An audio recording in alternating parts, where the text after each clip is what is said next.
So hi guys, welcome back to my to videos. तो इस video में दोस्तों डिस्कस करने वाले हैं यहाँ पर कुछ इंपॉर्टेंट कंपनीज को और उनसे रिलेटेड कुछ इंपॉर्टेंट अपडेट्स हैं जिसकी बात करेंगे इस वीडियो में।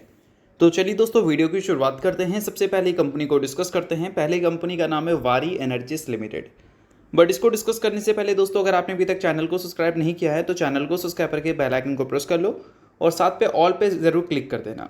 और इसके अलावा अगर आपने अभी तक मेरे टेलीग्राम चैनल को ज्वाइन नहीं किया है तो उसको भी जाकर ज्वाइन कर लो, लिंक आपको डिस्क्रिप्शन में दिख जाएगा। और दोस्तों एक डिस्क्लेमर भी रहेगा, जितनी भी कंपनी से रिलेटेड न्यूज़ एंड अपडेट्स हम लोग कवर करेंगे वो सारी न्यूज़ एंड अपडेट्स सिर्फ और सिर्फ एजुकेशन पर्पस के लिए, सीखने के लिए। तो इसको किसी भी तरह का इन्वेस्टमेंट एडवाइस मत समझना, आप खुद से रिसर्च और एनालिसिस भी कर सकते हैं। तो चलिए वीडियो की शुरुआत करते हैं। सबसे पहले बात करते हैं वारी एनर्जीज से रिलेटेड कुछ इंपॉर्टेंट न्यूज़ एंड अपडेट्स के बारे में। सो दोस्तों, अगर हम वारी एनर्जीज की बात करें तो ये कंपनी आप सभी को पता है कि रिन्यूएबल सेक्टर में काफ़ी बड़ा नाम है। और रिन्यूएबल सेक्टर की अगर हम बात करें तो पिछले कुछ टाइम में जितनी भी कंपनीज़ हैं सभी ने काफ़ी कंसिस्टेंट अच्छी ग्रोथ अपने रेवेन्यू प्रॉफिट में दिखा रखी है पिछले कई सालों से। अब उसमें देखा जाए तो वारी एनर्जीज का भी नाम आपको देखने को मिलेगा, बट वारी एनर्जीज आगे चलकर कैसा ग्रोथ रिपोर्ट करेगी उस पर एक बड़ा क्वेश्चन मार्क रहेगा, क्योंकि काफ़ी सारी अनसर्टिनिटीज़ इस कंपनी को फेस करना पड़ा है पिछले कुछ टाइम में। इसमें अगर देखा जाए इंडिया से तो कंपनी को कोई प्रॉब्लम हुआ नहीं है, बट अगर हम बात करें एक्सपोर्ट के बारे में यानी कि इंडिया के बाहर के बारे में, तो वहाँ पर जो सबसे बड़ा मार्केट है वो है यूएस, जो वारी एनर्जीज को सबसे ज़्यादा रेवेन्यू भी देता है। और वहाँ पर एक बड़ा क्वेश्चन मार्क है ग्रोथ को लेकर, क्योंकि बहुत सारी अनसर्टिनिटीज़ हैं। सबसे पहले हमने देखा कि जो उनको इंसेंटिव्स मिला करते थे गवर्नमेंट की तरफ से, गवर्नमेंट उसको कट करने को लेकर बातें हमें सुना रही थी। उसके बाद अभी रिसेंटली देखा कि जितने भी यूएस फर्म हैं उन्होंने एक पेटिशन फाइल की थी जिसमें उन्होंने एलिगेशन लगाया था कि इंडियन कंपनीज़ अपने जो सोलर पैनल्स हैं उसके प्राइजेस को काफ़ी सस्ते रेट में यूएस में बेच रही है। तो इस वजह से उनके ऊपर एंटी डंपिंग ड्यूटी लगाया जाए ताकि यूएस के जो डोमेस्टिक कंपनीज़ है उनको इससे फ़ायदा हो। तो इन सारी चीज़ों की वजह से आगे आगे चलकर भी वारी एनर्जीज़ के जो ग्रोथ है वो बहुत ज़्यादा इंपॉर्टेंट रहेंगे, कि उसमें पहले जैसे ही ग्रोथ दिख रही है या फिर उसमें थोड़ी सी स्लो डाउन हमें दिख रही है मल्टीपल अनसर्टिनिटीज़ की वजह से। बट इन सारी चीज़ों के बाद दोस्तों अब बात कर लेते हैं Q1 के बारे में, जो कि इस कंपनी का कल के दिन हमें देखने को मिलने वाला है। तो कल के दिन जो कंपनी क्वार्टरली रिजल्ट अपना पब्लिश करेगी उसको लेकर एक्सपेक्टेशंस मार्केट की क्या है उसकी हम लोग बात करेंगे। बट सबसे पहले ये जान लो कि लास्ट क्वार्टर में रेवेन्यू कितना था, यानी कि टॉप लाइन। तो रेवेन्यू लगभग आप बोल सकते हैं 4,000 करोड़ का रेवेन्यू था। बात करें कंपनी के नेट प्रॉफिट के बारे में तो वो 644 करोड़ था और EPS 21.54 रुपीज़ हमें देखने को मिल रहे थे। अब मार्केट उम्मीद क्या कर रही है Q1 से भाई, तो पिछले क्वार्टर में जो EPS था 21.54 रुपीज़, वो इस बार बढ़कर 23 रुपीज़ तक हो जाएगा Q1 में। और जो कंपनी का नेट प्रॉफिट है 644 करोड़, वो इस क्वार्टर में बढ़कर 651 करोड़ हो जाएगा, ऐसा मार्केट की एक्सपेक्टेशंस हैं। और एट द एंड अगर हम बात करें कंपनी के टॉप लाइन यानी कि रेवेन्यू के बारे में, तो रेवेन्यू 4,004 करोड़ रिपोर्ट हुआ था पिछले क्वार्टर में, बट इस बार ये नंबर बोल सकते हैं कि 289 करोड़ से बढ़कर 4,293 करोड़ हमें देखने को मिलेगी। तो ये है मार्केट की प्रॉपर एक्सपेक्टेशंस। अगर हम बात करें एक्सपेक्टेशंस में कंपनी के रेवेन्यू के बारे में, तो रेवेन्यू में ज़्यादा ग्रोथ की एक्सपेक्टेशंस है प्रॉफिट के कंपैरिजन में। इट मीन्स यहाँ पर मार्केट उम्मीद कर रही है कि ईयर ऑन ईयर बेसिस पे तो कंपनी के नंबर्स हमें अच्छे दिखेंगे, बट Q1Q बेसिस पे कंपनी के जो मार्जिन है वो हमें गिरती हुई नज़र आ सकती है, यानी कि कंपनी के खर्चे हमें Q1Q बेसिस पे बढ़ते हुए नज़र आ सकते हैं। अब ये सारी चीज़ें एग्जैक्ट होंगी नहीं होंगी, ये सारी चीज़ें कब पता चलेगा हमें, कल के दिन जब कंपनी के रिजल्ट हमें देखने को मिलेंगे। तो अगर आप वारी एनर्जीज के इन्वेस्टर हैं तो कल का दिन का वेट कर लो, कल के दिन आपको पता चलेगा कि Q1 के रिजल्ट कंपनी कैसा रिपोर्ट कर रही है, एक्सपेक्टेशंस के हिसाब से या फिर एक्सपेक्टेशन से कम या फिर एक्सपेक्टेशन से ज़्यादा। तो अब दोस्तों वीडियो में आगे बढ़ने से पहले बात कर लेते हैं एक टेलीग्राम चैनल के बारे में, जो कि सेबी रजिस्टर्ड टेलीग्राम चैनल है जिसका नाम है ट्रेडर पाजी। इनका रजिस्ट्रेशन नंबर आप यहाँ पर नोट कर सकते हैं। 8 साल से भी ज़्यादा का एक्सपीरियंस है इनको ऑप्शन एंड स्विंग ट्रेडिंग में, और 3,000 से भी ज़्यादा लोगों को ये ट्रेन कर चुके हैं जो कि ऑप्शन एंड स्विंग ट्रेडिंग में ही है। तो इनके टेलीग्राम चैनल का लिंक आपको डिस्क्रिप्शन में देखने को मिलेगा, जिसको चाहो तो आप ज्वाइन कर सकते हो। अब ज्वाइन करने का सबसे बड़ा बेनिफिट क्या है, तो सबसे बड़ा बेनिफिट ये है कि सेबी रजिस्टर्ड टेलीग्राम चैनल है। तो सेबी रजिस्टर्ड रिसर्च एनालिस्ट के द्वारा जितने भी रिसर्च होते हैं कंपनी से रिलेटेड वो आपको यहाँ पर बिल्कुल फ्री ऑफ कॉस्ट देखने को मिलते हैं। काफ़ी सारी कंपनी के चार्ट्स को अच्छी तरह से रिसर्च कर आपको अपडेट होता हुआ देखने को मिलेगा यहाँ पर बिल्कुल फ्री ऑफ कॉस्ट। और इनके साथ आपको काफ़ी सारे कॉल्स वगैरह भी देखने को मिलते हैं जो कि बिल्कुल फ्री ऑफ कॉस्ट रहता है। तो ये सारी चीज़ों का अगर आप बेनिफिट लेना चाहते हैं तो लिंक आपको डिस्क्रिप्शन में दिख जाएगा, लिंक के थ्रू जाकर चैनल को ज्वाइन कर लो। चलिए इसके अलावा बात करते हैं अब अगली कंपनी के बारे में। अगली कंपनी का नाम है पावना इंडस्ट्रीज लिमिटेड। रिसेंटली दोस्तों कंपनी ने फर्स्ट एवर स्टॉक स्प्लिट की अनाउंसमेंट की है, जिसमें कंपनी ने एक शेयर के बदले अपने इन्वेस्टर्स को 10 इक्विटी शेयर देने का फैसला किया है। इसके कंप्लीट डिटेल्स आप यहाँ पर नोट कर सकते हैं। कंपनी का जो करंट फेस वैल्यू है वो 10 रुपये का है। आफ्टर स्प्लिट फेस वैल्यू 1 रुपये का हो जाएगा। एक के बदले कंपनी 10 इक्विटी शेयर देगी, जिसका फेस वैल्यू 1 रुपये का रहेगा। तो 1:10 के रेशियो में कंपनी ने स्प्लिट की अनाउंसमेंट की है। सो अगर आप पावना इंडस्ट्रीज के शेयर होल्डर हैं तो बेशक इस न्यूज़ को आप नोट कर सकते हैं। शेयर होल्डर नहीं है, इग्नोर कर सकते हैं, न्यूज़ थी इस वजह से मैंने बता दिया, बाकी कोई भी रिकमेंडेशन ये नहीं है। तो चलिए इसके अलावा बात करते हैं अब अगली कंपनी के बारे में। अगली कंपनी का नाम है दोस्तों KEI इंडस्ट्रीज लिमिटेड। अब दोस्तों KEI इंडस्ट्रीज की बात करें तो हाल ही में इस कंपनी ने अपने क्वार्टरली रिजल्ट को रिपोर्ट किया था।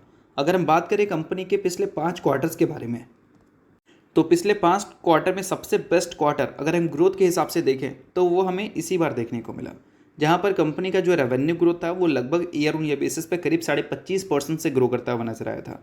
Q1Q बेसिस पे रेवेन्यू में प्रॉफिट में गिरावट जरूर दिखी थी, क्योंकि एक फाइनेंशियल ईयर का सबसे बेस्ट जो नंबर्स होता है इस कंपनी का वो हमें क्वार्टर 4 का ही देखने को मिलता है। तो कभी भी क्वार्टर 4 को क्वार्टर 1 से कंपैरिजन नहीं करना होता है, या फिर 2 या फिर 3 से कंपैरिजन नहीं करना होता है। हमेशा क्वार्टर 4 को क्वार्टर 4 से कंपैरिजन करो, और बाकी के नंबर्स को भी आप कंपैरिजन कर सकते हो ईयर ऑन ईयर बेसिस पे, बट वहाँ पर Q1Q बेसिस पे भी कंपैरिजन किया जा सकता है, बट सिर्फ Q4 को इग्नोर किया जाता है। ठीक है, इस चीज़ को ध्यान में रखना। अब दोस्तों ये सारी चीज़ों के बाद KEI इंडस्ट्रीज के मैनेजमेंट की तरफ से कुछ इंपॉर्टेंट कमेंट्री भी हमें सुनने को मिल रही है, तो चलिए उन सारी कमेंट्री को भी डिटेल में समझ लेते हैं। दोस्तों सबसे पहले कंपनी ने कुछ एक्विजिशन से रिलेटेड इन्फॉर्मेशन हमें दे रखी है। एक्विजिशंस कंपनी का नहीं है, लैंड का है। मेंशन है कि कंपनी ने 2 लैंड को परचेस किया है, जिसमें एक लैंड राजस्थान में है और दूसरा सानंद में है, जो कि अहमदाबाद गुजरात में पड़ता है, ऐसा हम बोल सकते हैं।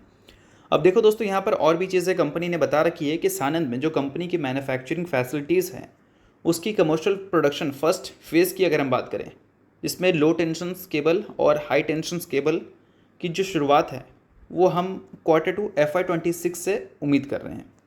यहाँ पर 25 मेंशन किया गया है, बट मुझे लगता है ये मिसप्रिंट है, क्योंकि 2026 का फाइनेंशियल ईयर चल रहा है, तो 2026 ही होगा। यहाँ पर दूसरे क्वार्टर से कंपनी प्रोडक्शंस स्टार्ट करने का उम्मीद लगाकर चल रही है कंपनी के जो सानंद में फैसिलिटीज़ है उससे। अब ये जो प्रोजेक्ट है दोस्तों ये पूरी तरह से कब कंप्लीट होगा, तो बताया गया है कंपनी की तरफ से फर्स्ट हाफ FY27 यानी कि अगले साल के फर्स्ट हाफ में, यानी कि Q1 Q2 तक अगले साल का कंपनी का जो टोटल प्रोजेक्ट है वो कंप्लीट हो जाएगा, और कंपनी का जो टोटल कैपेसिटी है उसको कंपनी यूटिलाइज कर लेगी लगभग 50 to 60% इन 2028 फाइनेंशियल ईयर। इस चीज़ को ध्यान में रखना। और बाकी इसके अलावा कंपनी ने अपने ग्रोथ से रिलेटेड भी चीज़ें बता रखी हैं। बताया है कंपनी ने कि फ़िलहाल अगर हम बात करें सानंद प्रोजेक्ट के कंप्लीटेशन के बारे में, तो वो जब कंप्लीट होता है तो कंपनी डोमेस्टिक मार्केट और इंटरनेशनल मार्केट से काफ़ी स्ट्रॉन्ग डिमांड विटनेस कर रही है, तो उसको फुलफ़िल कर सकती है, जिससे कंपनी उम्मीद कर रही है कि अगले 2 से 3 सालों में इनको ग्रोथ मिल सकता है लगभग 20% CAGR से, यानी कि एवरी ईयर कंपनी को ग्रोथ मिल सकता है 20% CAGR से, ऐसा हम बोल सकते हैं। अब देखो दोस्तों इसके अलावा कंपनी ने यह भी बताया है कि 2026 के फाइनेंशियल ईयर में 18 से 19% का रेवेन्यू ग्रोथ एक्सपेक्ट करके चल रहे हैं, और उसके अगले साल से कंपनी उम्मीद कर रही है 20%। और EBITDA मार्जिन्स की बात करें तो 10.5% से लेकर 11% के आसपास के रेंज की उम्मीद लगाकर वो चल रहे हैं। और दोस्तों उसके अलावा कंपनी ने एक और पॉइंट मेंशन किया है जो कि इम्पॉर्टेंट तो है, बट हाँ बहुत बड़ा पॉइंट ये नहीं है बोल सकते, क्योंकि एक मार्केट की बात की गई है EHV सेगमेंट्स के बारे में। ठीक है, EHV सेगमेंट जो है कंपनी का, उसका जो मार्केट साइज़ है वो फिलहाल देखा जाए तो 3000 करोड़ है, बट अगले 3 सालों में ये जो मार्केट है वो डबल हो जाएगा, 6000 करोड़ हो जाएगा, यानी कि एक मार्केट डबल हो सकता है अगले 3 सालों में, ऐसा कंपनी उम्मीद लगाकर चल रही है। और इस मार्केट से भी कंपनी को अच्छे रेवेन्यू ग्रोथ की एक्सपेक्टेशंस हैं। तो इन सारी चीज़ों को आप नोट डाउन कर सकते हैं। इसके अलावा और भी काफ़ी सारी चीज़ें हैं, अगर आपको डिटेल में सभी चीज़ें जाननी है तो मुझे कमेंट कर देना, किसी नेक्स्ट वीडियो में डिटेल में इसको कवर करेंगे हम लोग। तो चलिए इसके अलावा बात करते हैं अब अगली कंपनी के बारे में। अगली कंपनी का नाम है हिंदुस्तान एरोनॉटिक्स लिमिटेड, यानी कि HAL। अब दोस्तों HAL को डिस्कस करने से पहले अगर आपको वीडियो अच्छा लग रहा है तो वीडियो को लाइक कर दो, चैनल को सब्सक्राइब करके बेल आइकन को प्रेस कर देना, और टेलीग्राम चैनल को ज्वाइन नहीं किया है लिंक डिस्क्रिप्शन में है, लिंक के थ्रू जाकर चैनल को भी ज्वाइन कर लो। अब दोस्तों हिंदुस्तान एरोनॉटिक्स की अगर हम बात करें तो इस कंपनी का latest share holding pattern update हो चुका है, जहाँ पर एक चीज़ हमें देखने को मिल रहा है कि FIs अपने स्टेक को इस क्वार्टर में भी स्लाइटली डिक्रीज करते हुए नजर आ रहे हैं।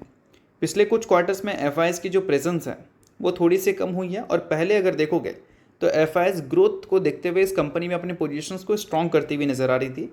बट पिछले एक साल में इस कंपनी में एक चीज़ की लगातार न्यूज़ हमें सुनने को मिली है और वो है एग्जीक्यूशन की।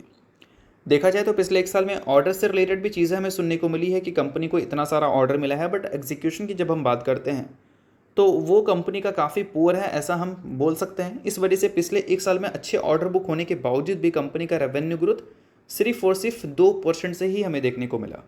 और प्रॉफिट ग्रोथ कंपनी का कितना रहा भाई, करीब 10% से। बट कंपनी इस साल 2026 के फाइनेंशियल ईयर में उम्मीद कर रही है 8 से 10% की रेवेन्यू ग्रोथ अचीव करने का। अगर वो अचीव कर लेती है तो कंपनी का प्रॉफिट ग्रोथ इंक्रीज हो सकता है, बट ग्रोथ कंपनी ने पिछले एक साल में रिपोर्ट किया नहीं है अपने नंबर्स में। और इस वजह से एफआईएस की जो कंट्रीब्यूशन थी इस कंपनी में वो पहले के मुकाबले स्लाइटली डिक्रीज हुई है। बट वहीं पर अगर डीआईएस की प्रेजेंस देखोगे तो वो इंक्रीज हुआ है, ऐसा भी हम बोल सकते हैं। तो इस चीज़ को भी इग्नोर नहीं किया जा सकता।